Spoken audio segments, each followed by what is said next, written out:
As you can see, the estimated enemy power is very equal to us, so that means the Soviets have managed to build up almost equal to us force for themselves. Most of the action is occurring right here, but we cannot win this. And look at that, if they only could have like a proper counterattack here, they would be able to get all these divisions under their influence, and they would be surrounded and defeated. Obviously, without supplies, they are under their influence, they cannot do anything. The entire armies would just disintegrate without supply. I'm land leasing a lot, maybe even a little too much. I'll just cap it at like 165.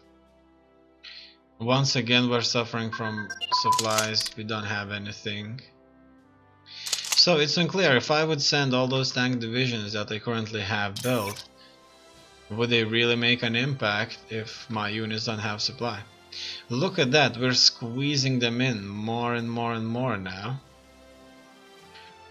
That is interesting, like it would make them stronger because they would be closer to the supply points, but at the same time the front would be shorter. Now the front is definitely getting only shorter, no doubts about that. We are wasting divisions going all over the place here and there, but all in all, there is a possibility of this legendary surround, you know. However, I'm not sure if they would let us do it. They would have to man all these armies here, and that would definitely create these type of openings that would get us closer to Moscow.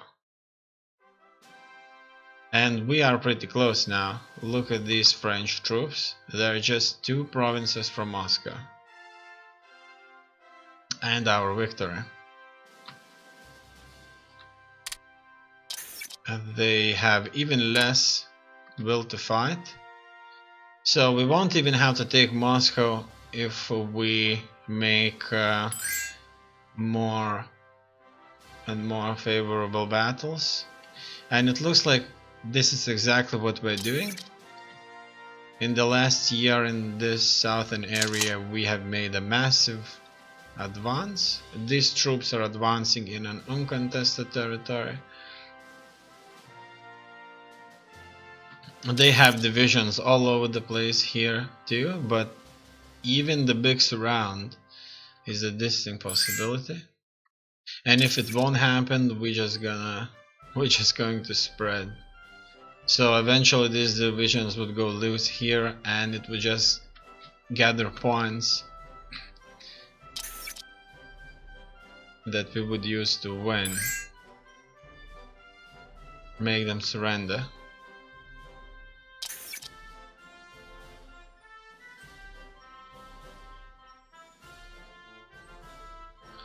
As you can see here, we are dealing with all kinds of rebellions. And yeah, so we have taken massive amounts of land. The Soviets decided not to give up, and we just squeezed this front line into what it is now. And it should be currently just a firm matter of time. I don't think that we'll ever march into Moscow if things like this continue, because they probably only have a few percent left, and they're not counterattacking. As you can see, not only that they're not counterattacking, they have cleared entire front line so they can pour troops there.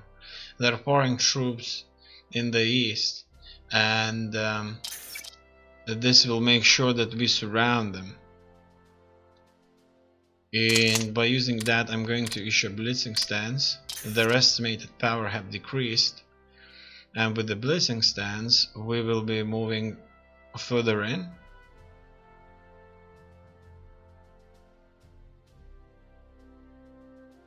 And that will give us a few good surrounds. It looks like these divisions are not losing their initiative there. We're still going close to Moscow. The Soviet troops are once again in disarray. Entire massive gaps here at the center. In this center, right there. We'll keep it at a blitzing stance for a bit. Yeah, it looks like the Soviets are trying to man all these positions, but that's just too much for them. While in the meantime, we're just going to use the gaps and go forward. They have abandoned the positions around Moscow. Yeah, the Soviet front has collapsed completely. It has collapsed. They realized that they're going to be surrounded. They sent troops east to defend this advance, and they have been shattered with lack of troops around Moscow, and it's in our reach. I'm sure the people living in Moscow can hear artillery. It's just one province away, so that's like 40 or 60 kilometers.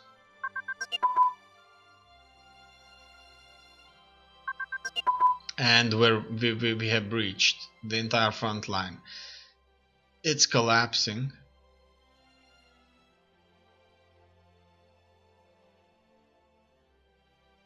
Completely.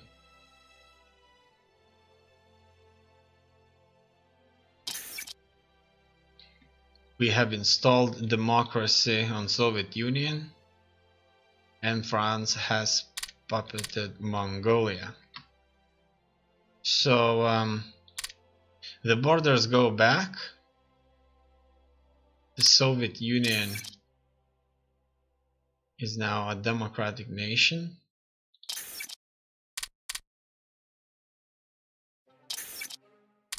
That's how the government looks like.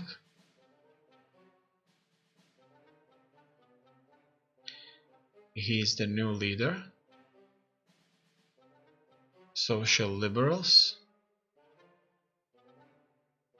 Surprisingly, Stalin has not been ousted. He is still in the government, and he's simply the chief of the army. So they never betrayed Stalin in this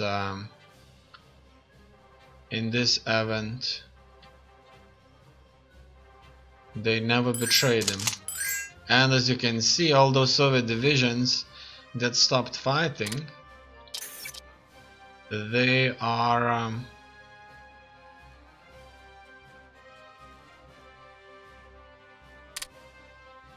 they're alive and well, and they're gonna man the front. And there was plenty of them.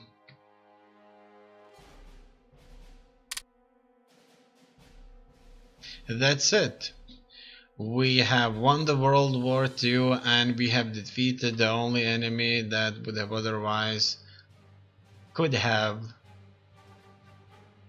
destroyed all of efforts to create a peaceful world, and now we shall live in peace.